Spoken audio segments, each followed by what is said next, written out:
अस्सलाम वालेकुम। एक बड़ा बहरी जहाज डूब जाता है। इसमें सिर्फ एक ही आदमी बचता है।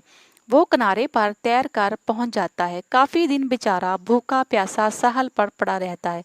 वो एक अजीब से जजीरे पर अकेला रह जाता है। आखिरकार एक हट यानी झोंपड़ी तैयार करता है।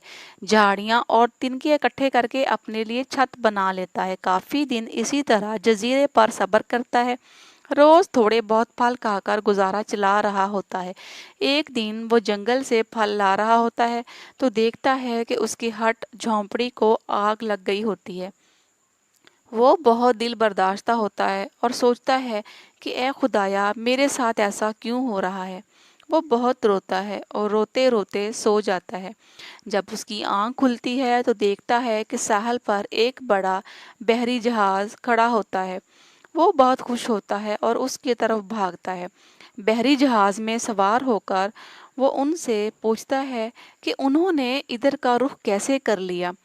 तो वो उसको बताते हैं कि उन्होंने जजीरे से धुआं उड़ते हुए देखा था और वो समझ गए कि किसी को उनकी मदद की ज़रूरत है। इस आदमी ने दिल में अपने रब का शुक्र अदा किया कि इसका घर जल गया, मगर इसी ही में इसकी भलाई पोशीदा थी। वो जो कुछ भी आपके साथ होता है इससे परेशान मत हुआ करें। जब बुरा भी हो तो भी इसमें कोई भलाई का पहलू ज़रूर पोशीदा होगा। बस अपना यकीन पुख्ता रखें, यही बहुत ज़रूरी है। बेशक मज़ीद अच्छी वीडियोस के लिए चैनल को सब्सक्राइब करें, लाइक और शेयर लाजमी करें। जज़ाकल्लाह।